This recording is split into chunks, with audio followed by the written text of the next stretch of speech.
बचाओ, बचाओ, कोई मुझे बचाओ। कहाँ ले जा रही है तू मुझे डायन?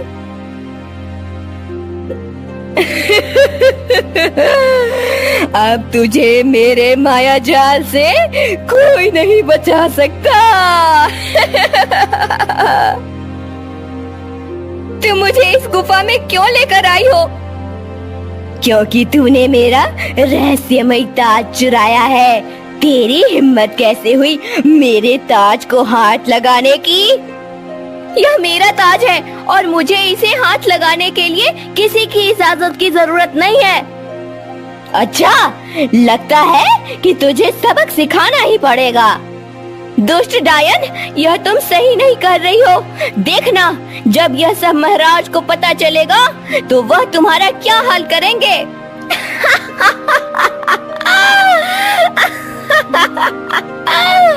पता तो तब चलेगा ना जब कोई उन्हें मेरी सच्चाई बताएगा।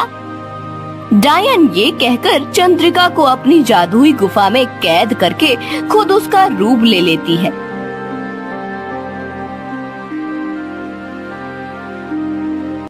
हरिपुर नामक राज्य में पृथ्वी कुमार नाम के एक राजा रहते थे। राजा पृथ्वी कुमार की एक पत्नी थी जिसका नाम चंद्रिका था। उन दोनों का अर्जुन नाम का एक बेटा भी था।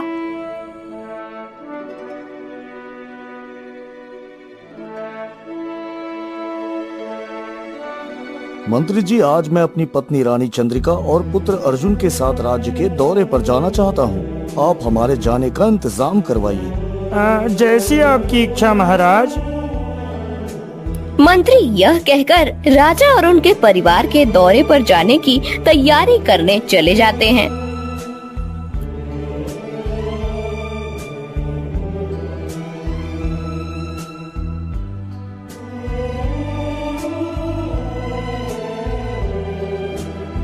पिताजी, क्या सच में हम राज्य के दौरे पर जाएंगे? जी महाराज, क्या वाकई हम दोनों आज आपके साथ राज्य के दौरे पर जा रहे हैं? राजा अपनी पत्नी और बेटे के सवालों को सुनकर थोड़ा सा मुस्कुराते हैं और फिर उनसे कहते हैं, अरे हाँ, हम तीनों एक साथ राज्य के दौरे पर जाएंगे, लेकिन रास्ते में आप दोनों को मेरी इजाजत के बिना कहीं नहीं जाना है। जी जी पिताजी, मैं और माँ आपकी मर्जी के बिना कहीं नहीं जाएंगे। राजा अपने पुत्र की बात सुनकर अपने परिवार के साथ राज्य के दौरे पर निकल पड़ते हैं। कुछ दूर चलते चलते वो एक जंगल की तरफ आते हैं और फिर थोड़ा आराम करने के लिए वहीं रुक जाते हैं। मंत्री जी, मुझे लगता है कि राजकुमार अर्जुन और रानी चंद्रिका चलते चलते थक गए हैं, इसलिए हमें इस जंगल में थोड़ी देर रुक जाना चाहिए। माफी चाहूँगा महाराज, लेकिन ये जंगल कोई आम जंगल नहीं है। ऐसा कहा जाता है कि इस जंगल में एक गुफा है जहाँ एक डायन रहती है, और वो डायन कोई मामूली डायन नहीं बल्कि बहुत खतरनाक डायन है। फिर भी मंत्री जी, हमें इस जंगल में आराम करने के लिए रुकना ही होगा। जब रानी चंद्रिका और पुत्र अर्जुन की थकान दूर हो जाएगी तब हम यहाँ से खुद ही अपने राज्य के दौरे पर निकल जाएंगे। लेकिन महाराज, ये जंगल हमारी सोच से भी ज्यादा खतरनाक है। मंत्री जी, मैं आपका डर समझता हूँ, लेकिन हम यहाँ पर किसी चीज से छेड़छाड़ नहीं करेंगे और ना ही उस खतरनाक गुफा में जाएंगे। भाई रानी चंद्रिका और पुत्र अर्जुन, आप दोनों अच्छे से सुन लीजिए, इस जंगल में मुझे बिना बताए आप लोग कहीं भी नहीं जाएंगे। जी महाराज, जैसा आप कहें। इधर राजा और मंत्री जी भी थक कर एक जगह पर बैठ जाते हैं और कुछ देर के लिए उनकी आंख लग जाती है। तभी अर्जुन को एक छोटा सा खरगोश का बच्चा दिखाई देता है। माँ माँ, वो देखिए खरगोश का बच्चा, वो कितना सुंदर है ना। माँ, मुझे वो चाहिए। पुत्र, अभी तो तुमने सुना है ना कि तुम्हारे पिताजी ने हमें जंगल में कहीं भी जाने से मना किया है, और तुम खरगोश को पकड़ने की बात कर रहे हो। माँ, पिताजी ने हमें जंगल में जाने से मना किया है। वो खरगोश तो हमारे पास ही है। मैं जल्दी से उसे पकड़ कर ले आता हूँ। पिताजी को पता भी नहीं चलेगा। हाँ, राजकुमार अर्जुन अपनी माँ से यह कहकर उस खरगोश को पकड़ने उसके पीछे चले जाते हैं। रानी चंद्रिका राजकुमार को रोकती है, पर वह नहीं रुकते।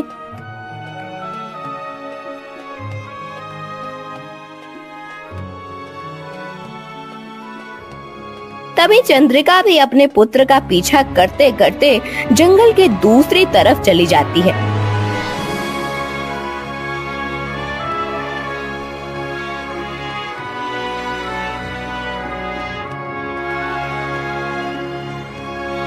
पुत्र अर्जुन, तुम जहाँ कहीं भी हो जल्दी से वापस आ जाओ।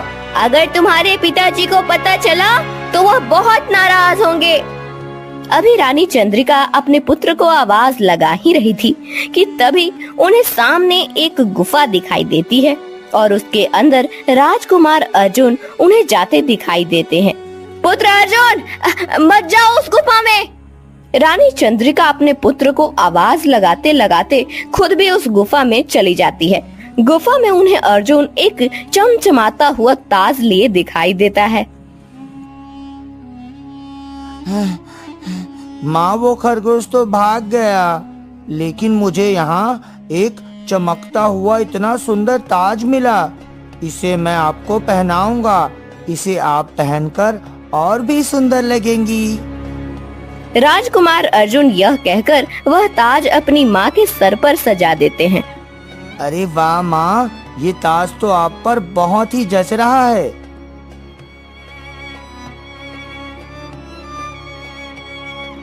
इतना कहकर राजकुमार और रानी चंद्रिका उस ताज को लेकर राजा के पास वापस आ जाते हैं।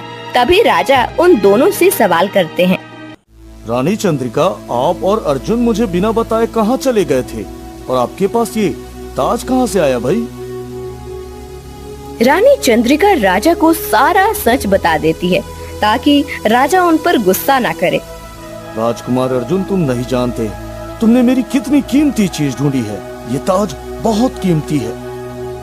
पिताजी ने जब मुझे इस राज्य का राजा बनाया था तब उन्होंने मेरी पत्नी यानी इस राज्य की होने वाली रानी के लिए ये ताज मुझे दिया था।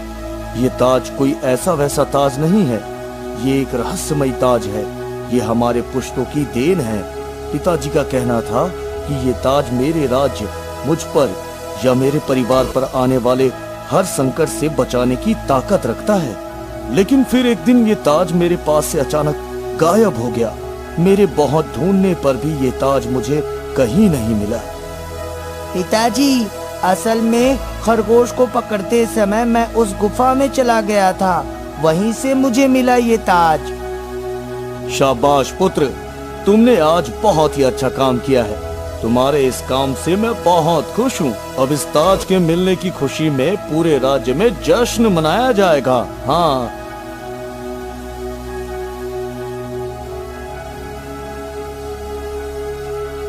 राजा यह कहकर रानी और अपने पुत्र के साथ महल वापस आ जाते हैं और वो लोग जश्न मनाने लगते हैं। तभी उनके बीच एक औरत के रूप में वह डायन आती है, जिसकी गुफा से राजकुमार वह रहस्यमयी ताज लेकर आए थे। डायन उस ताज को देखकर गुस्से से आग बबूला होने लगती है। आज मैं अपनी प्रजा के सामने इस कीमती ताज को अपनी रानी चंद्रिका को सौंपता हूँ। रानी चंद्रिका, ये रहस्यमय ताज आज से आपका हुआ। राजा अपनी प्रजा के सामने रानी चंद्रिका के सर पर वह रहस्यमयी ताज सजा देते हैं। रानी चंद्रिका वह ताज पहनकर बहुत खुश होती है।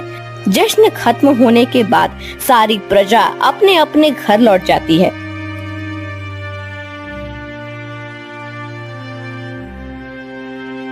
अगले दिन जब रानी अपने महल में आराम कर रही होती हैं, तभी उनके पास वही डायन आकर बैठ जाती है और फिर रानी का गला दबाने लगती है।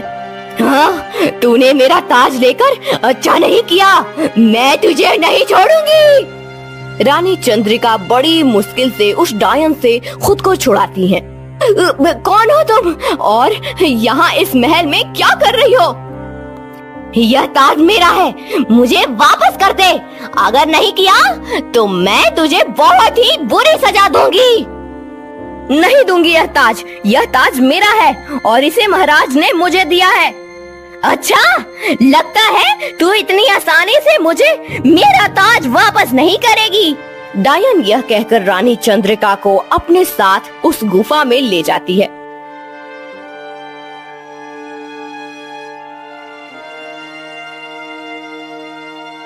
तो मुझे जाने दो, अगर महाराज को पता चला तो वह तुम्हें नहीं छोड़ेंगे।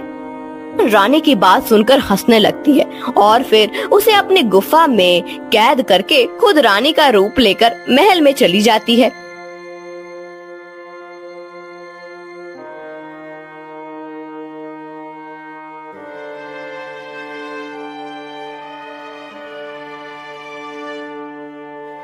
रानी चंद्रिका, आज मुझे आपके हाथों के पकवान खाने का बहुत मन कर रहा है, इसलिए आज आप मेरे लिए खाना बनाइए। डायन राजा की यह बात सुनकर मन ही मन खुश होती है और फिर रसोई की तरफ चली जाती है।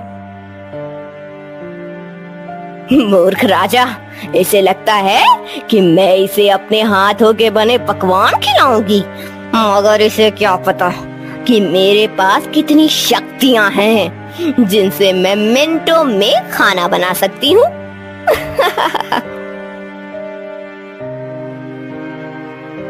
डायन अपनी शक्तियों से बना खाना राजा के पास लाती है और फिर राजा के प्लेट में खाना परोसती है। अरे वाह रानी चंद्रिका, आज तो आपने मेरे लिए बहुत कुछ बनाया है और ये सब देखने में भी बहुत स्वादिष्ट लग रहा है भाई। जी महाराज, सब आपके लिए ही तो बनाया है। अब आप जल्दी से खाइए और खाकर बताइए कि कैसा बना है। राजा डायन की बात सुनकर जैसे ही खाना अपने मुंह में डालते हैं वैसे ही उन्हें कुछ गड़बड़ का एहसास होता है। रानी चंद्रिका, क्या सारा खाना आपने खुद बनाया है? जी महाराज, मैंने सारा खाना खुद ही बनाया है। अच्छा बना है ना? खाना तो अच्छा बना है, मगर ये खाना तुमने नहीं बनाया। कौन हो तुम? तुम जो भी हो, अब अपने असली रूप में आ जाओ।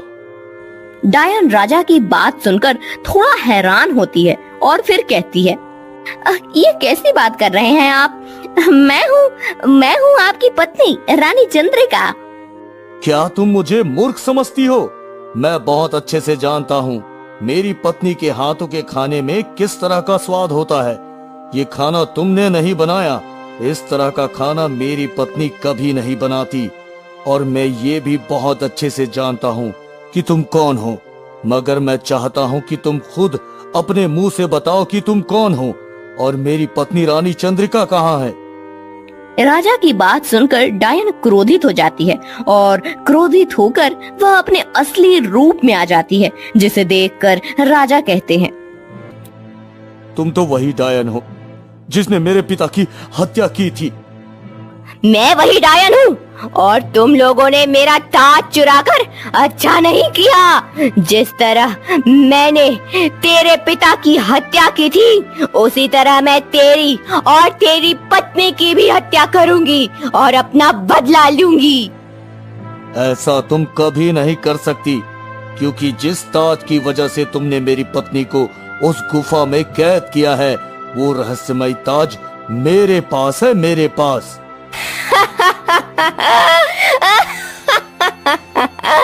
मूर्ख राजा, वह ताज तेरे पास नहीं बल्कि मेरे पास है। जिस समय तेरी पत्नी महल में सो रही थी उस समय मैंने वह ताज उससे ले लिया था। लेकिन यह तुझे कैसे पता चला कि तेरी पत्नी मेरी कैद में है? मूर्ख मैं नहीं बल्कि तू है डायन। मैं जानता था कि तू ये रहस्यमय ताज लेने जरूर आएगी। पिताजी ने मुझे पहले ही तेरे बारे में सब कुछ बता दिया था कि तूने इस ताज को पाने के लिए उन पर बार बार हमला किया था। अंत में आखिर तूने उन पर चाकू से वार करके उनकी हत्या कर दी और उस ताज को महल से गायब करके अपनी गुफा में ले गई। मुझे सब कुछ पता है। मैंने ही तेरे बाप को मारा था क्योंकि तेरी माँ को मैं नहीं मार सकती थी।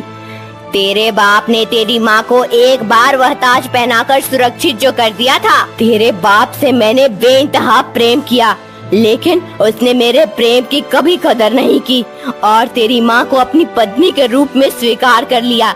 इसलिए मैंने तेरे बाप को मार डाला।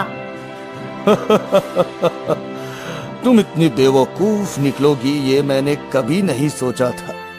जश्न के समय मैंने अपनी पत्नी को असली ताज पहनाया था, लेकिन बाद में मैंने अपनी पत्नी के असली ताज को एक नकली ताज में बदल दिया था। लेकिन तुमने सोचा कि वो रहस्यमयी ताज रानी के पास है और तुम उस नकली ताज को असली समझकर ले गई।